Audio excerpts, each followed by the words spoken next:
함수라는 표현이 나와 있어요.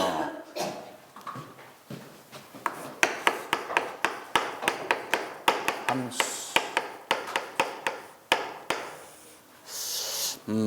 함수는 이제 간단하게 논하면은 이게 그 다음 연결고리가 있으니까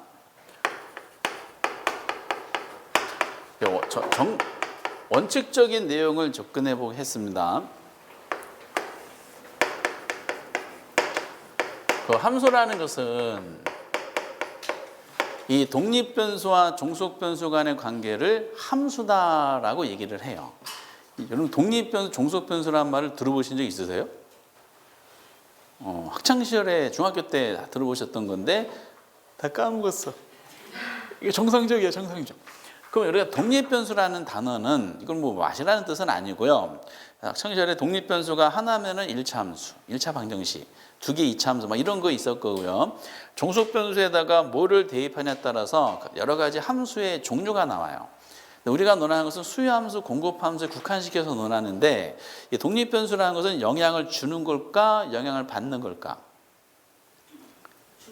여기 지금 찔러댔죠, 그렇죠? 찔러댄 거야. 이 화살표 이게 찔러댄 거야. 찔러대는 것은 출발점에 영향을 주는 거죠. 그래서 얘는 영향을 주는 겁니다.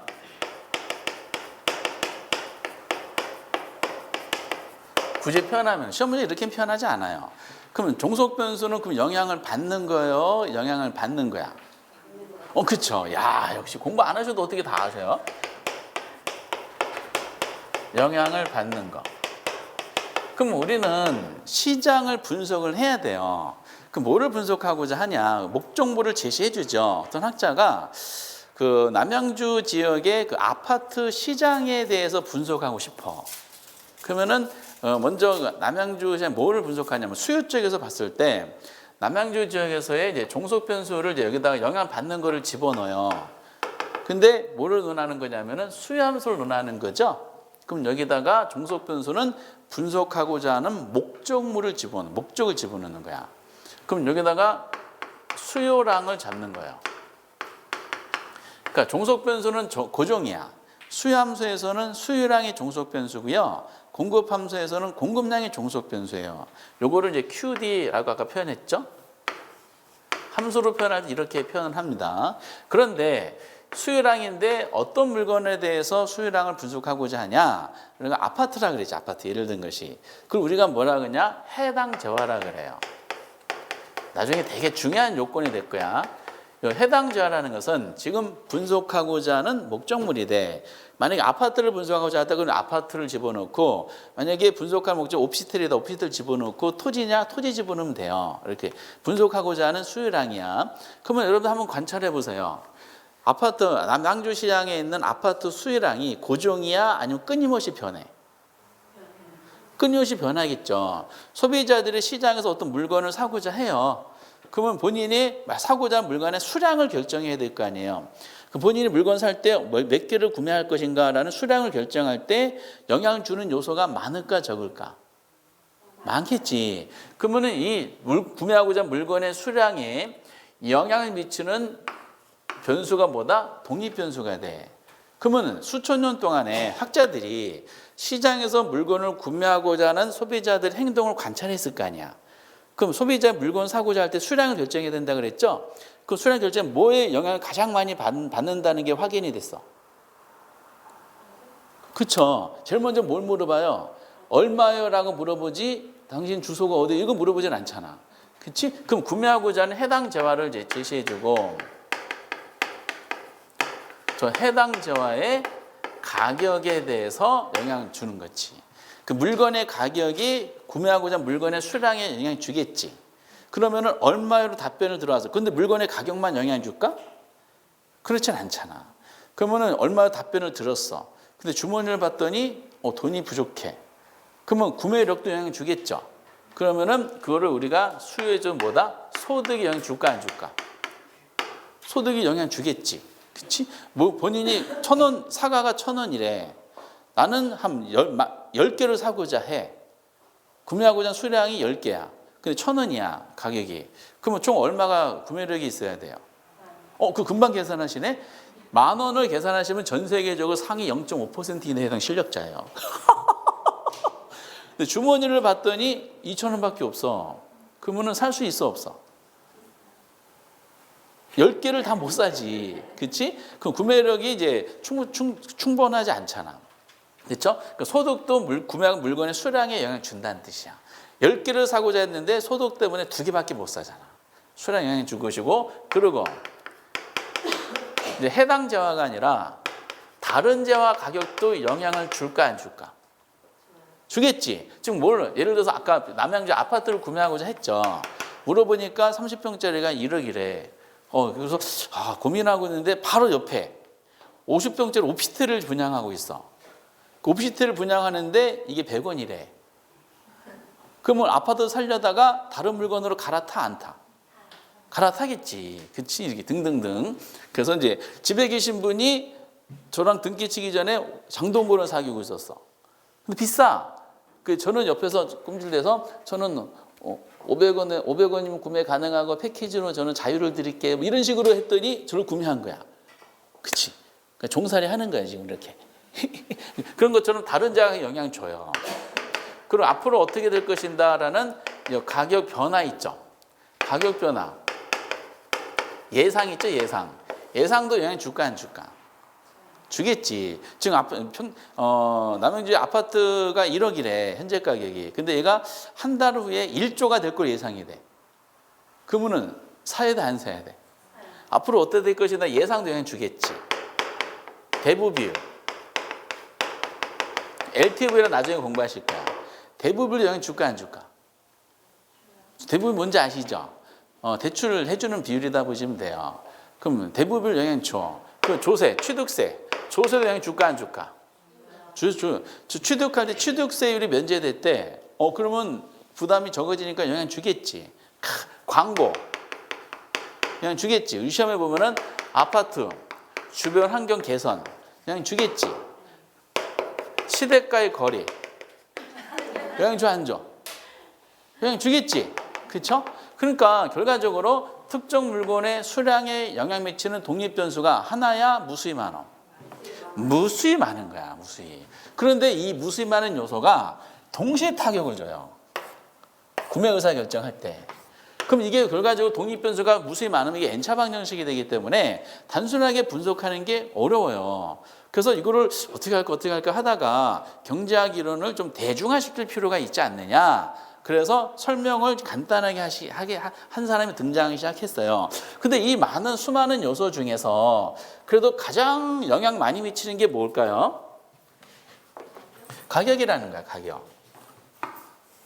가격이고 그 나머지들 있죠. 소득부터 나머지 예를 들면 무수히 많은 요소. 얘네들을 퉁치자는 거야. 얘네들을 뭐라 그러냐면은 가격 이외의 요인이다라고 얘기하는 겁니다. 그럼 얘네들하고 얘가 동시에 영향 주면은 분석이 어려진다 그랬잖아. 그래서 가격의 요소는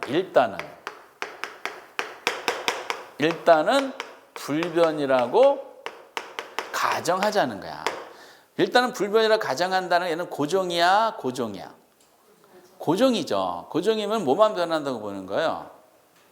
가격만 변한다고 보는 거지. 그럼 독립변수 하나가 됐고 종속변 하나니까 분석이 편해졌지. 그치? 1대1 관계가 됐으니까. 그래서 요걸 일단은 불변이라고 가정하고 독립 하나, 종속 하나 요 관계 있죠? 요 관계를 설명한 내용이 뭐냐? 이게 수요 법칙이 됩니다. 때문에 가장 경제학 기본 원리인 수요 법칙은 단순한 모델이에요? 단순한 모델이야? 단순한 모델이지. 그래서 수요 법칙 논할 때는 다른 요소는 일정하다고 가정하고 오로지 뭐만 변하는 거야? 오로지 해당재와 가격만 변한다 봤을 때 이 가격과의 무슨 관계? 수요량과의 관계를 우리가 수요 법칙이다라고 얘기를 하게 되죠. 그래서 하나의 예를 들어 볼게요. 사과를 구매하고자 해요. 해당자를 사과라고 해볼게. 그런데 사과 가격이 100원이야. 그럼 사과에 대한 이제 수량을 이제 결정하고 싶어요. 그러면은 이 사과를 구매하는 구매력이 있어야 되죠. 그럼 사과 구매에 갑이라는 소비자예요. 소비자가 할당한 소득이 있어. 소득이 1,000원이었다라고 한번 가정해 보도록 하겠어요. 그러면 이 사과 수요량 있죠. 수요량에 영향 미치는 독립 변수가 여기서는 몇 개가 있어요?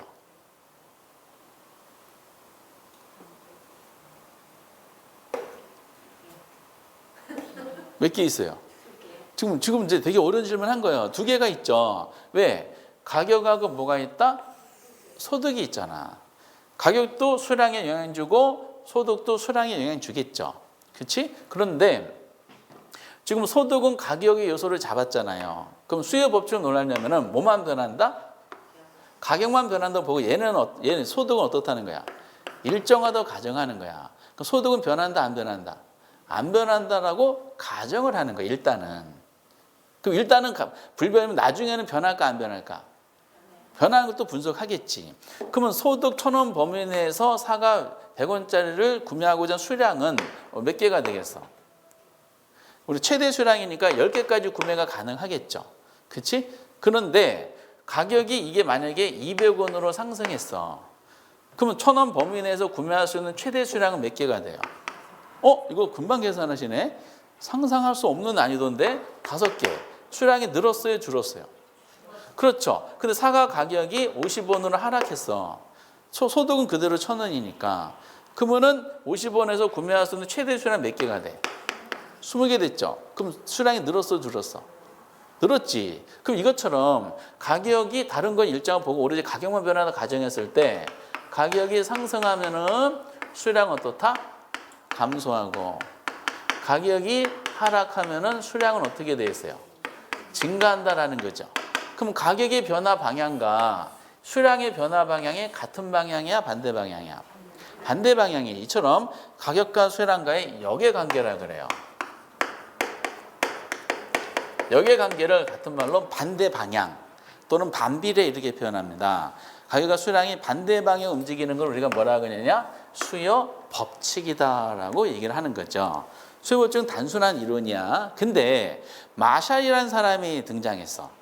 마샬이라는 사람이 미시경제의 아버지라는 사람인데 옛날에는 경제학을 이렇게 했다고 합니다.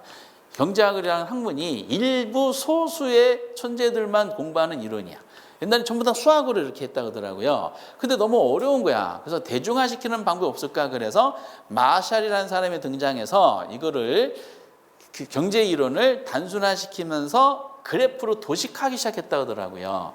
그래프. 그래서 말로 설명하는 것보다 수학적인 표현으로 설명하는 것보다 그림으로 설명하는 게 가장 전달력이 높다. 그래서 이 내용을 그림으로 설명하기 위해서 등장시킨 것이 뭐다? 수요 곡선을 만들어지기 시작합니다. 그럼 수요 곡선이니까 소비자들의 행동을 그래프로 구현해야 돼요. 그럼 시장을 그려야 되는데 그럼 시장 그릴 때 약속이에요. 이 종축에다가 뭘 잡냐? 가격을 잡기로 약속을 했어. 수학하고는 반대야. 가격을 잡기 약속하고 그리고 횡축에다가는 수요량을 잡기로 약속을 했어요. 그래놓고 법칙을 구현하기 시작합니다. 가격이 예를 들어서 사과 가격이 100원이었을 때 최대 수량은 몇 개였었어요? 10개잖아. 그러면은 100원이란 가격에 대응하는 수량 10개를 나타내는 점을 여기다가 A점이라고 찍어요. 이 A가 가격 100원에 대응하는 수요량 10개를 나타내는 수요량 점이 되는 거야. 오케이? 그리고 가격이 200원으로 상승했어. 그럼 구매할 수 있는 최대 수량이 몇 개 됐어요? 아까 5개 됐죠. 그럼 200원에 대응하는 수량을 좌표에 지금 여기랑 대응하는 값이 나오죠. 200원에 대응하는 수량 5개를 좌표에 찍으면은 여기에 점이 찍혀요. D라 그럴까요? 가격이 50원으로 하락했어.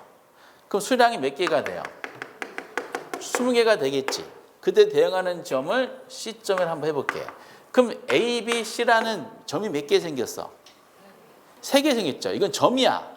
아직 선이 아니에요. 우리가 근데 문제는 선은 점의 합을 선이라 그래요. 그렇죠? 그러면은 지금 점이 3개 생겼을 거예요. 왜 3개냐? 지금 예시된 것이 3가지의 가격이니까 3개의 가격에 대응하는 수요량점을 나타내는 것도 3개의 점이 생길 수밖에 없어. 이 점을 뭘로 만들어야 돼? 선으로 만들어야 돼. 그러면은 따져봤어. 요 200, 150원 사이에도 무수히 많은 가격 변화가 있겠지. 그럼 요 사이에 가격이 대응하는 수요량점도 요 사이에 존재하겠죠. 그럼 좌표에 찍으면 요 사이에 존재하는 가격에 대응하는 수요량점을 잡으면은 여기에 무수히 많은 점들이 찍히겠죠. 그렇지. 구조가 그렇게 될 수밖에 없잖아. 그럼 무수히 많은 점들이 생겼어. 이걸 쭉 연결해. 연결하면은 뭐가 생겨요? 디맨드 커브라는 곡선이 선이 생기죠. 이거를 우리가 뭐라 그러냐? 수요 곡선이다라고 얘기합니다. 그러면서 기억하실 거 지금 그려드린 이 수요 곡선의 모양이 무슨 모양이야? 이걸 우하향이라 그래? 아니면 정체불명이라 그래? 그래서 우하향 곡선으로 그리는 것이 법칙을 표현할 때 내용이에요. 옛날에 초창기 때 7회 때인 거 보니까 우상향 모양이다 해서 오답 나온 사례도 있더라고. 그래서 그 양가로 3번에 수요 법칙을 표현한 거 있어요. 그 별표를 쳐야 돼. 가끔 수요 법칙 자체가 시험에 나오기도 하고요. 그 4번에 수요 곡선의 모양 동그라미 2번에 무슨 모양이다? 우하향. 우하향을 또 체크를 해 놓으셔야 됩니다. 이렇게. 그래 놓고 이제 첫 번째 주제로 넘어가도록 하겠습니다. 이 주제가 이렇게 여기까지 했으면은 이걸 바탕으로 이걸 넘어가야 돼. 수요량의 변화와 수요의 변화를 한번 논해 보도록 하겠어요. 그러면은 지금 수요 법칙을 논할 때 여기 그대로 해야겠다. 지금 우리가 논하는 것은 종속 변수인 수량의 변화에 대해서 논하는 게 목적이잖아. 그럼 수요 법칙은 이 수량에 영향 미친 요소를 뭘로 잡았으면 뭐가 영향 준다고 본 거야? 그렇죠. 요 가격의 변화가 수량에 영향 준 거죠. 이제 그 다음에 해야 될 일은 뭐냐면은 얘네들이야. 일단은 불변이라고 가정했던 얘네들도 이제는 영향 주겠어 안 주겠어? 주겠지. 이제는 수요 법칙, 가격에 대한 수요 법칙으로 이루어진 시장 질서를 기준으로 잡아놓은 상태에서 여기다가 얘네들 소득이 변화, 얘네들이 하나씩 변화가 일어날 거 아니에요. 이런 하나씩 여기다 영향 주겠지. 그러면은 요 가격 말고 다른 요소들의 변화가 여기다가도 영향을 주기 시작할 거예요. 그러면 가격에 한 수량의 변화하고 가격 말고 다른 요소에 한 수량의 변화가 일어나는 것은 마찬가지예요. 근데 마찬가지인데 두 가지 요소에 의해서 수량의 변화가 일어난 것을 표현하는 형식이 다르다는 거야. 그 형식을 저 주제인 오른쪽에 27페이지 보면 양가로 5번에 유명한 수요량의 변화와 수요의 변화 있죠? 그걸 별표를 치셔야 되는 거야. 85년도 1회 때부터 나왔던 시험의 전설이 됩니다. 그러면은 여기 수요 법칙을 구현한 요거 있어요. 가격의 수요량의 변화, 요거를 뭐라 그러냐면은 요거를 수요량의 변화라 그래요. 그러면 가격 말고 다른 게 영향 준 게 있죠. 다른 요소에서 수요량이 변한 거를 얘를 뭐라 그러냐? 얘를 수요의 변화다라고 얘기를 하게 되는 겁니다. 그러면 수요량의 변화는 수요 법칙 그 자체니까 그대로 한번 구현해 볼게요.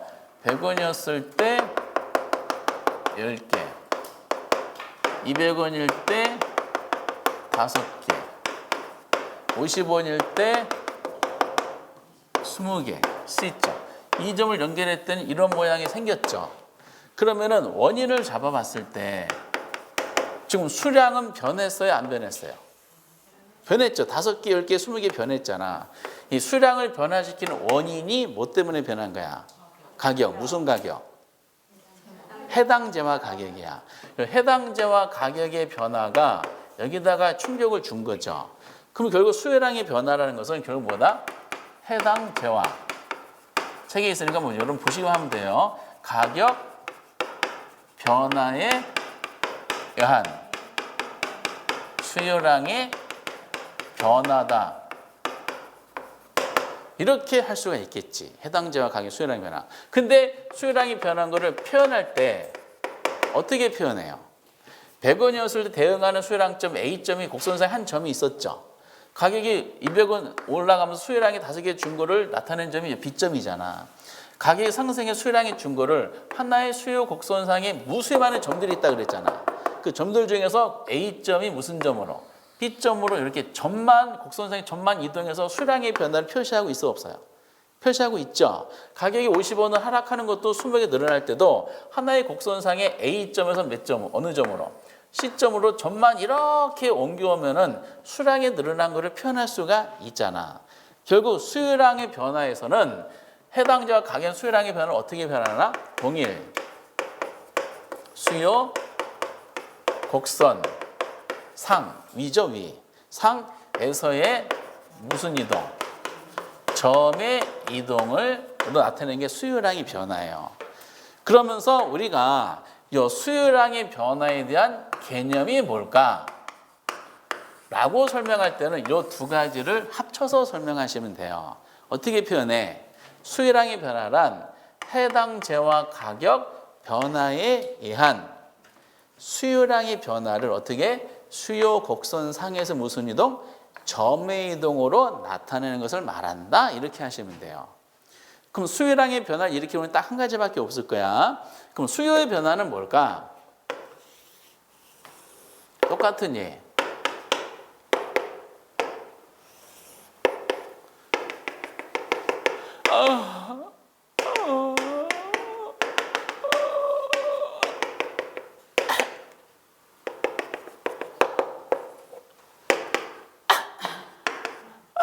이렇게 요 그래프하고 요 그래프는 똑같은 거야. 그러면서 수요의 변화는 반대로 요 가격 있죠. 요 가격. 요것은 고정이야.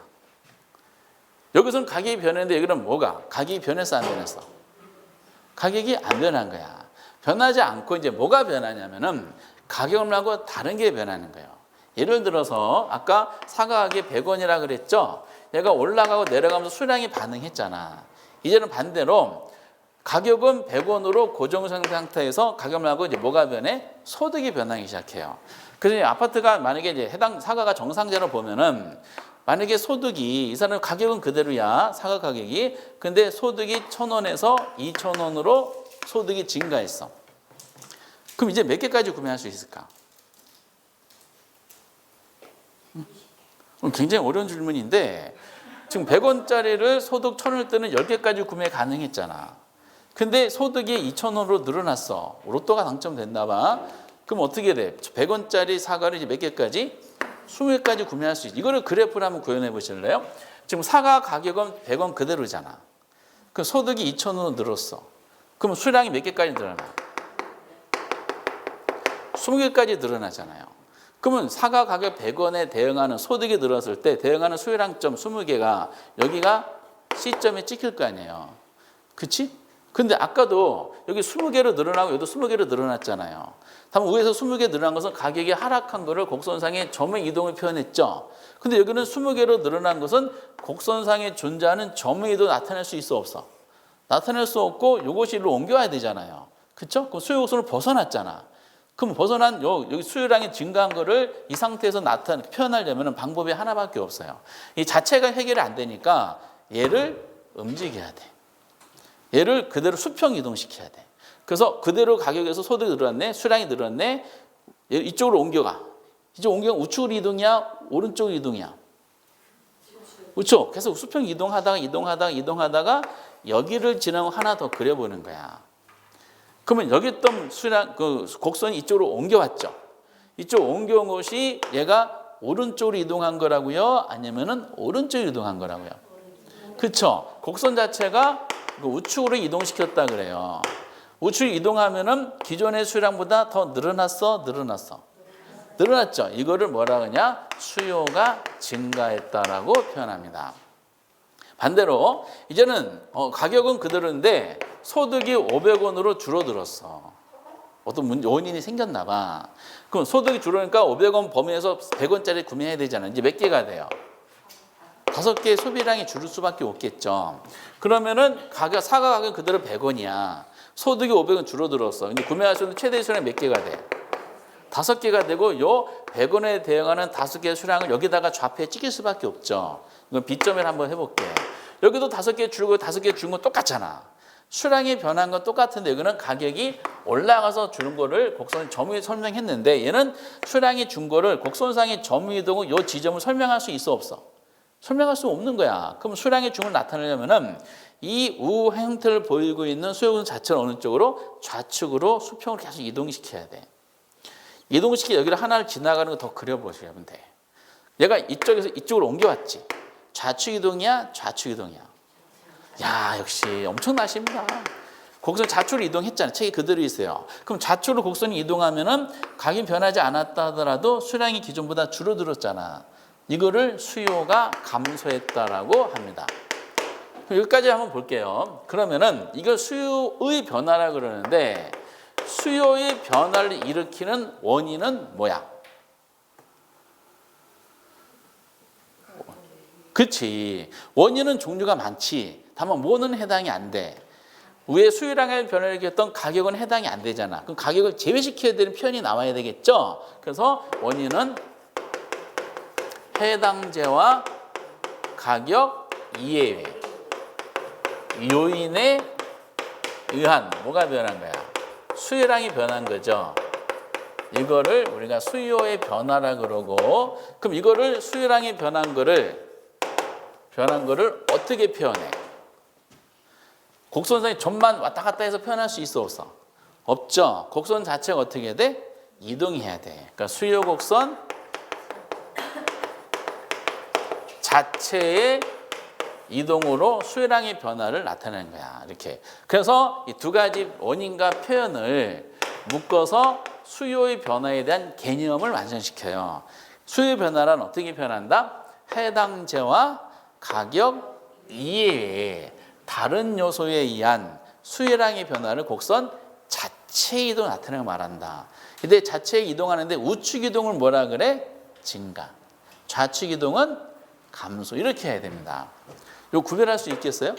그러면은 이게 전설적인 문제인데 가끔가다 나와 지금도. 근데 의외로 이걸 틀린 분이 많더라고. 환장해 죽겠어. 너무 어려운 것만 공부하다 보니까 가장 기본적인 내잖아요. 더 틀리더라고.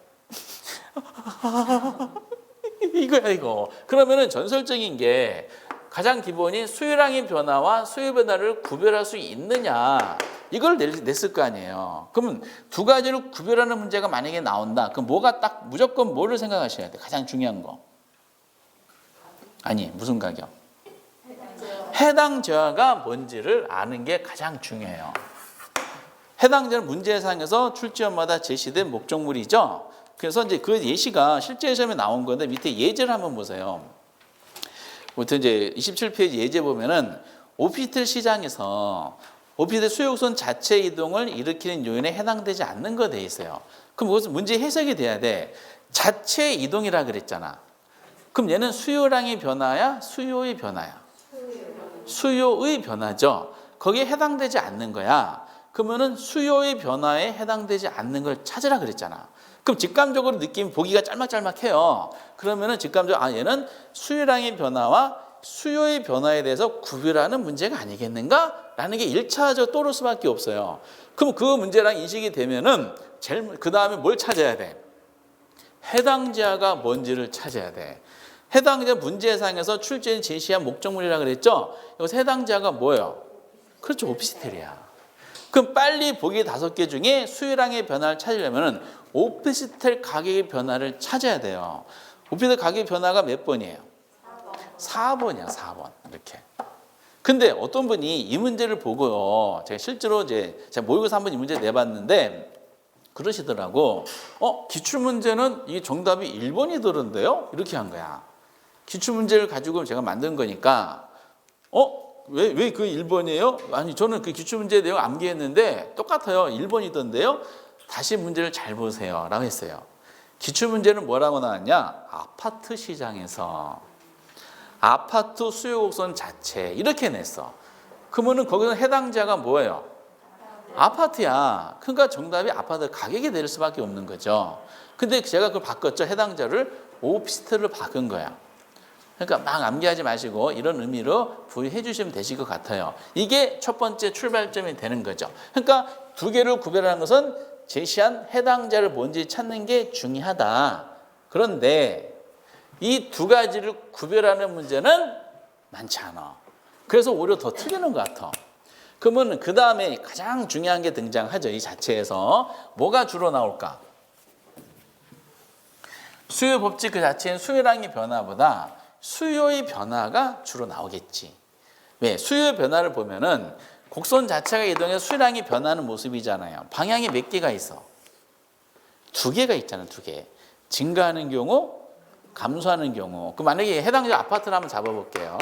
그러면은 아파트 수요 곡선을 우측으로 이동시킨 요인에 해당되지 않는 거 이렇게 내겠지. 그렇죠? 그러면은 오지선도를 만약에 냈다. 그러면은 우측 이동시키는 게 4개가 있을 것이고 하나는 뭐가 나오겠어? 좌측 이동하는 요소가 나오겠죠. 그러면은 수요의 변화 요인들에 대한 해석이 돼야 되는 거야. 얘네들이 충격을 줬을 때 과연 어떻게 반응할 것인가라는 상황 설정이에요. 그랬을 때 밑에 양가로 6번 있죠? 수요의 변화 요인이라고 나와 있는 건데 그 있는 대로 별표 다 치셔야 돼. 여기서 모든 수요 공급의 가장 기초적인 상황이 요거에 대한 해석 능력이에요.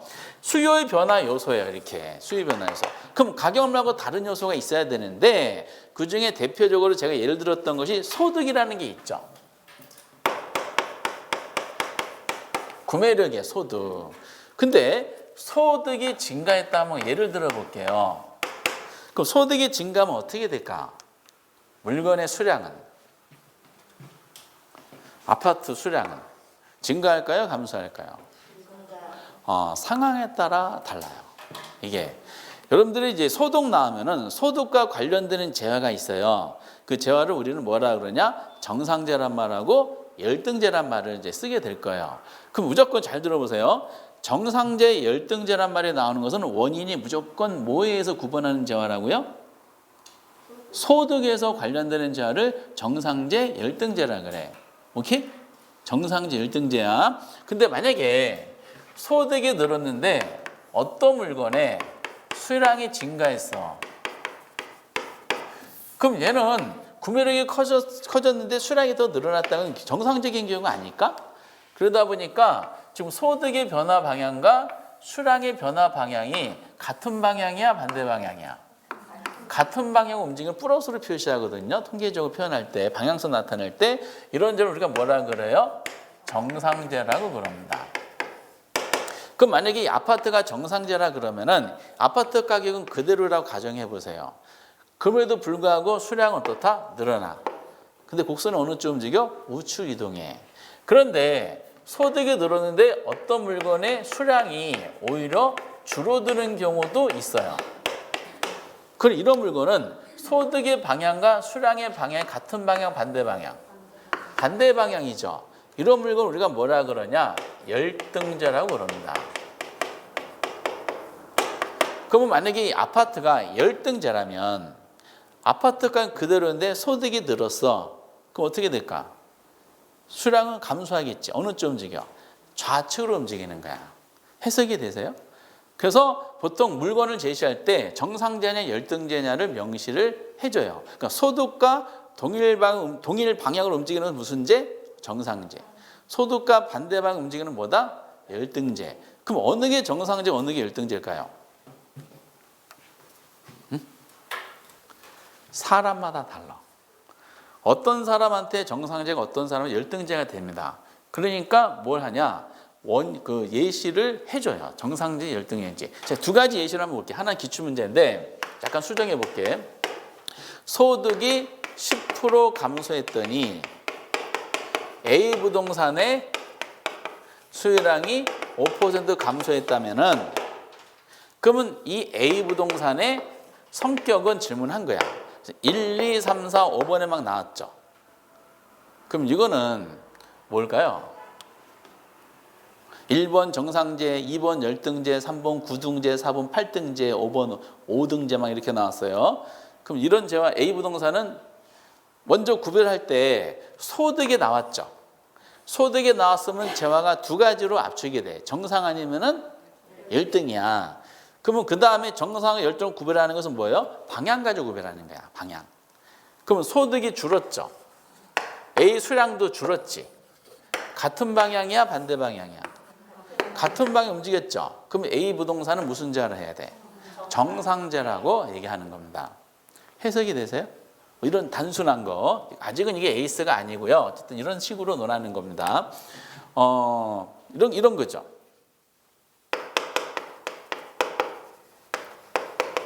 광우병 걸린 수입 소고기가 정상제라면 우리나라 소득이 증가할 때 이 미국 수입 소고기에 대한 수요는 증가할 것이다. 맞는 말 틀린 말? 응? OX. 이거는 당연히 O가 되지. 무슨 말인지 이해되세요?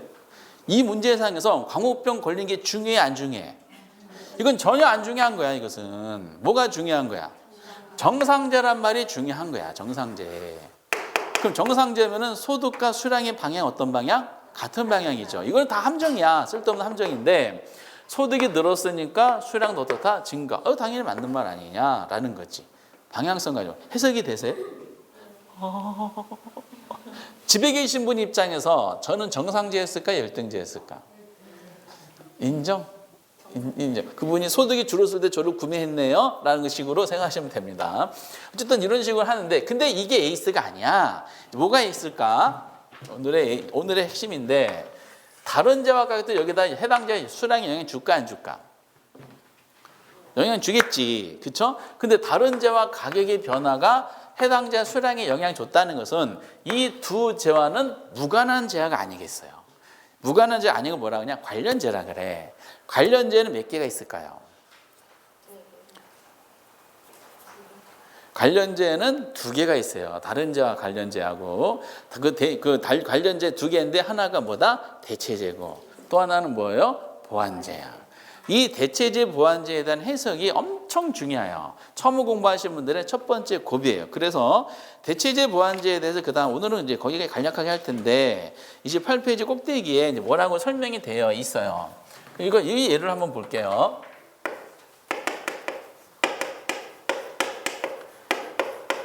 좀 대체란 말은 뭔지 아시지? 대체한다. 대체재 가격의 상승 딱 이것만 보기에 구성이 돼요. 간단하게 나와. 그럼 대체재 가격 변화가 해당 재화 수량의 영향주를 말하는 거야. 대체재 가격이 올라간 걸 예를 들었어요. 그럼 얘가 해당 재화의 수요에 어떤 방향에 영향을 줄까? 증가시킬까? 감소시킬까? 1번 증가, 2번 증가, 3번 증가. 증가가 되는 거예요. 지금 해당 재화 수량이 반응했죠. 근데 해당 재화 가격에 영향 준 것이 아니라 다른 재화 가격에 영향 준 거잖아. 근데 요 재화하고 요 재화는 무슨 관계에 있다 명시해 줬어요? 대체 관계에 있는 재화라고 명시해 줬죠.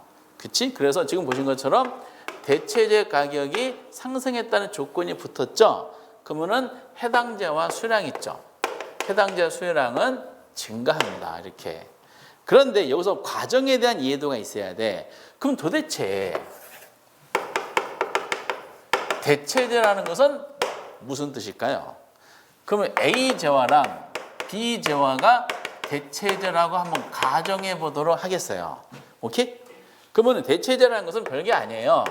그냥 대체 관계에 있는 재화. 요거를 뭐라 그런다? 줄여서 대체재 이렇게 얘기하는 거예요. 대체는 보통 경쟁 관계예요. 그러면은 우리가 보통 대체재 A랑 B가 대체재라 그랬잖아. 그 소비자들은 그러면 두 가지 물건을 구매해서 본인의 효용 극대화시켜야 되잖아요. 그럼 소비자가 A를 구매했을 때의 효용하고 만족감, B를 구매할 때 효용이 있겠지. 그 효용이 A 제화를 구매할 때 효용과 B 제화를 구매할 때 효용이 같은 물건을 말합니다. 그럼 A, B가 대체재야. 그럼 A를 구매할 때 만족감과 B를 구매할 때 만족감이 같아. 그래서 대체 관계 있는 물건들을 보통 뭐라 그러냐. 그래서 얘를 동질적 상품이라 그럽니다. 그러면은 만족감이 같으면은 소비자들이 구매해야 될 거 아니에요. 그렇죠? 구매할 때 어떤 걸 사겠어요? 선택을.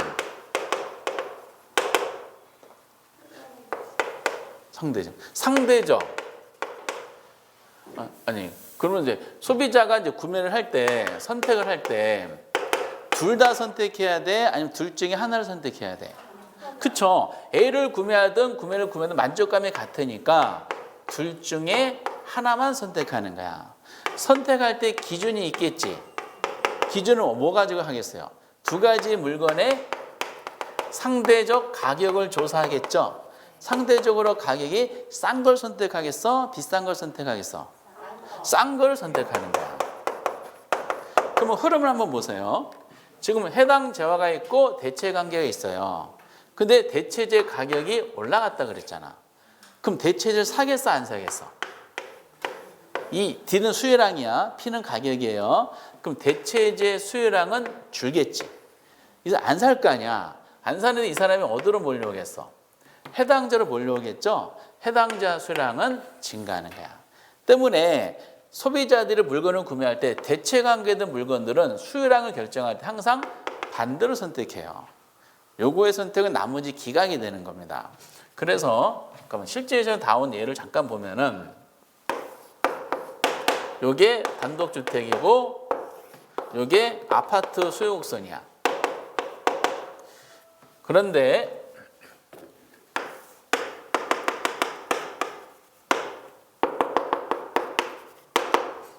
단독주택과 아파트는 무슨 관계일까? 사람마다 달라요. 그래서 단독주택과 아파트를 어떤 관계인지 명시하지 않고 그냥 문제를 내잖아. 그 지문은 무조건 X야. 그래서 조건을 제시해줘. 어떻게 나왔냐면은 단독주택과 아파트가 대체재라면 이렇게 조건을 붙여줬어. 그러면은 대체한 조건을 붙이면은 이 대체 조건 붙인 거에 국한해서 판단해야 돼. 근데 예를 들어서 지금 현재 가격이 단독주택 가격이 1억 원이야. 그때 수량이 이만큼이에요. 아파트 가격도 1억 원이야. 오케이? 둘은 대체재인데 지금 뭐가 똑같아? 가격이 똑같지. 그러면 대체 관계 있는 물건들이 가격이 똑같으면 소비자는 어느 걸 사야 돼? 왜 아파트 사야 돼?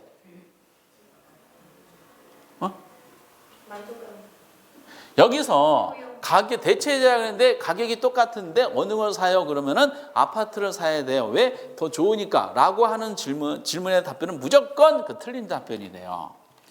여기서 다시 한번 말씀드리면은 대체재는 뭐라고 동질적 상품이라고 그랬잖아. 소비자들 가져다주는 만족감이 같은 물건이라고 그랬잖아요. 그럼 대체하는 물건들은 어느 게 좋다 나쁘다는 선호 체계가 있어요. 그런 거를 명시할 수 있는 거야 없는 거야? 없는 거야. 그러니까 가격 똑같은 대체관계는 아파트 사요. 왜? 더 좋으니까. 이 더 좋다 나쁘다는 표현을 할 수가 있어 없어? 할 수가 없는 거예요. 그래서 충무로 해서 원변하고 저를 대체제로 봐요 보통. 대체제로 봐. 무슨 뜻이야? 관객이 원빈이 나왔을 때 장면과 제가 나왔을 때 스크린 장면을 보면은 감동이 똑같은 거예요. 왜? 대체제라고 가정했으니까. 가정은 다 할 수 있는 거예요. 상상만 해도. 어쨌든 그런 거죠.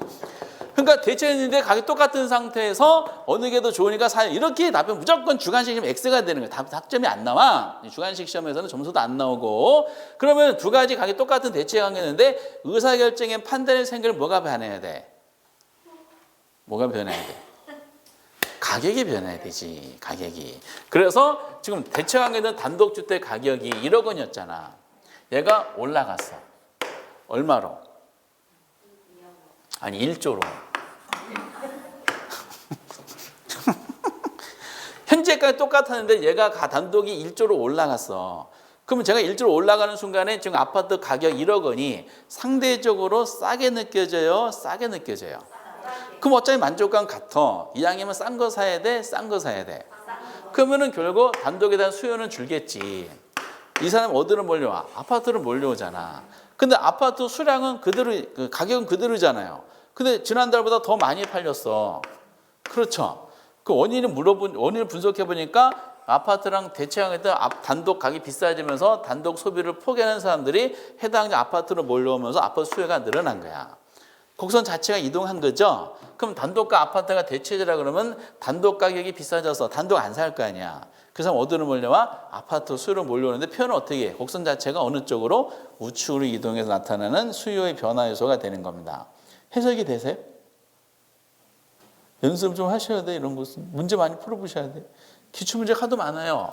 근데 관련된 이것만 있는 것이 아니라 보완제도 있어요.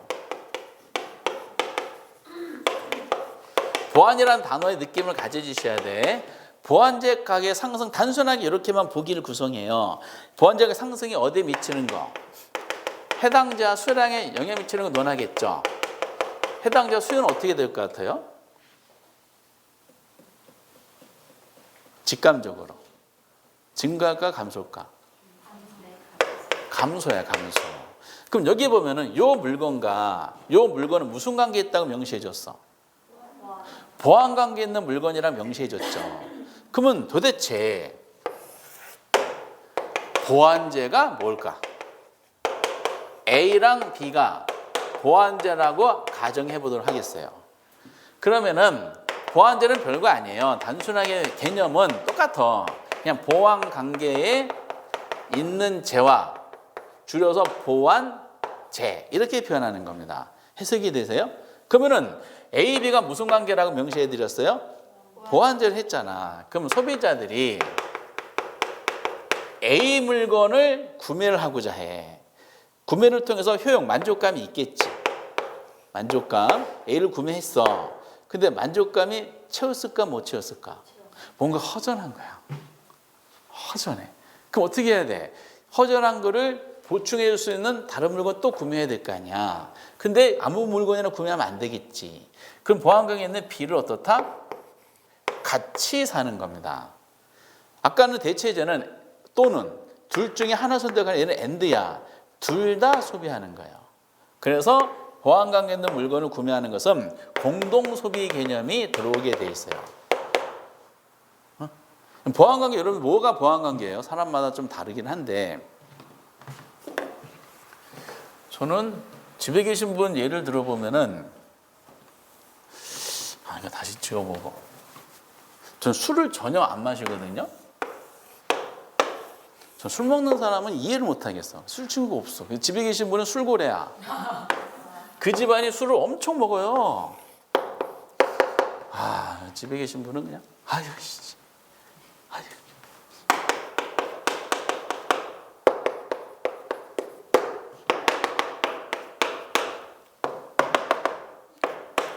만 원? 이게 맥주가 얼마죠? 2,000원이에요? 2,500원. 어쨌든 2,000원. 1,000원. 지금 우리가 이제 해당 지하가 맥주라 보고 이 맥주랑 치킨이 무슨 관계에 있어요? 사람마다 달라. 저는 아무런 관계가 없어요. 저는 술을 안 마시는 사람이다. 못 마시는 사람이다. 안 마시는 게 아니라 소주 한 요만한 잔이 있죠? 좀 전해야 돼. 여기 한 3분에만 들어가도 얼굴이 시뻘개지고 몸이 간지러우면서 자야 돼. 그래서 꼭 구석에 가가지고 잠을 자요. 이렇게. 집에 계시면 딴일 시키고 짠일 하고 싶으면은 저를 물에 술 타가지고 저를 재워놓고 어디 나가. 그 알면서도 저는 받아야 돼. 왜? 저는 그냥 자유를 드렸으는 종속변수니까 이렇게 등등. 그래서 어쨌든 둘을 보완제를 한번 해볼게요. 치맥 드시는 분은 지금 분석이 이제 맥주 수량의 변화에 분석하고 싶은 거야. 근데 맥주 가격이 변했어, 안 변했어? 안 변한 거예요. 그런데 치킨 가격이 10,000원이었을 때 수량이 이만큼 됐었어. 치킨 가격이 올라갔어. 얼마로? 아니 1조. 이 정도로 올라갔다고 해야 되지. 그럼 1조로 올라갔다면 가정해 보세요. 치킨 구매량 수요량이 어떻게 되겠어? 줄겠지. 그러면 맥주 판매하는 사람은 누가 보완제라 그랬어요. 지난달에는 10박스가 팔렸어. 예를 들어서 1,000원일 때. 근데 이번 달에는 5박스가 줄어들었어. 수량이.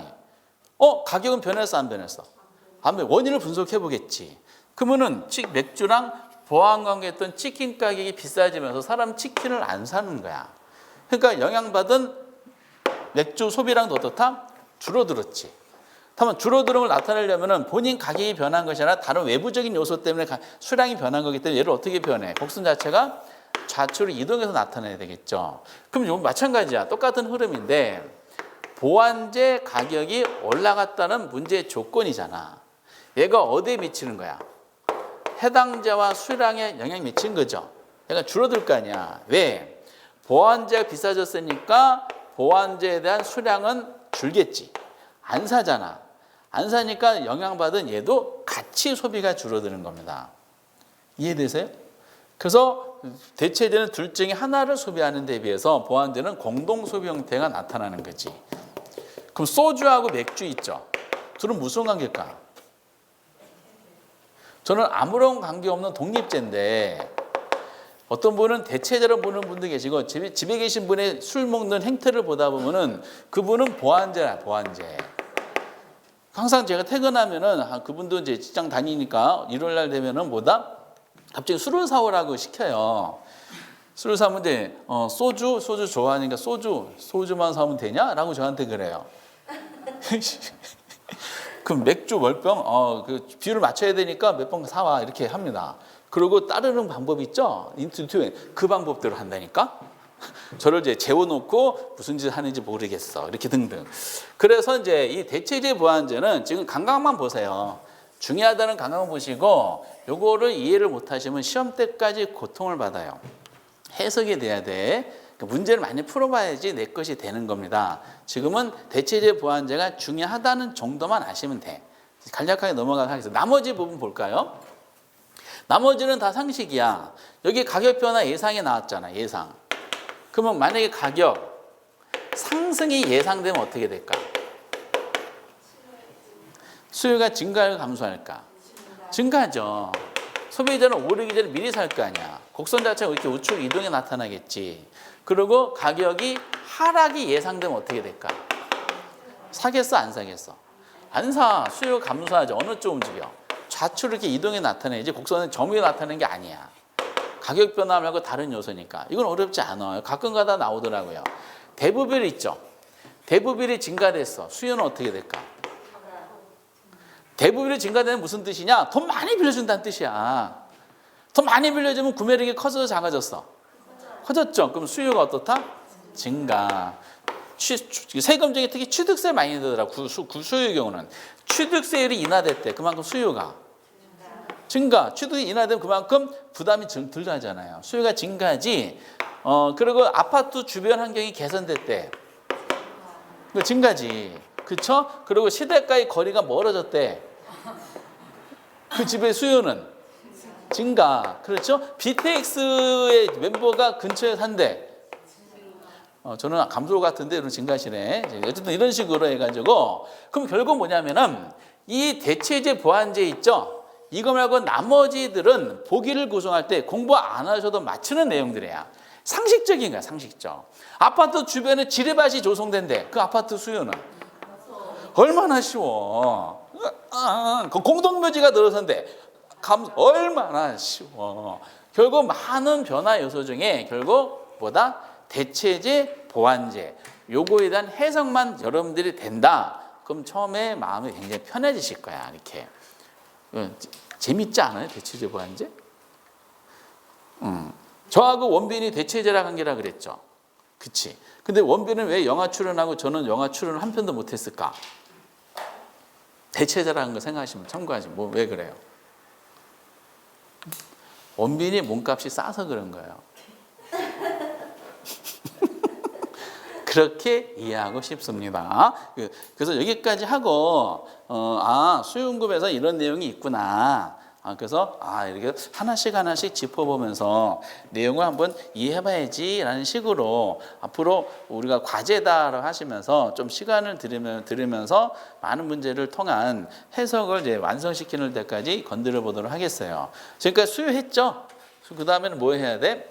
공급을 해야 돼요. 그래서 공급에 대한 논리는 다음 주에 한번 진행해 볼 예정인데 오늘에 대한 내용이에요. 오늘 아주 중요한 거 항상 나오는 문제 중심을 했는데 그래도 오늘 가장 중요한 것은 지금 방금 말씀드렸던 대체제 보완제에 대한 이해도입니다. 지난주 1주차 때 있잖아.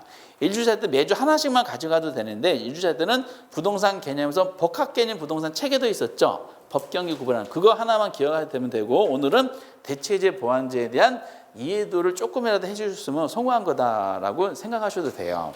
다음 주는 이제 균형까지 나가고 그 다음에 시장 이런 식으로 넘어가가지고 11월, 12월은 이제 개략적으로 각 파트마다 뭐가 이제 의미가 있는지 맞대결을 보는 식으로 진행할 예정입니다. 그래서 오늘은 여기까지 하도록 하겠습니다. 대단히 수고하셨습니다. 감사합니다. 질문 없으세요? 공부하신 거? 아직은 없으시겠지.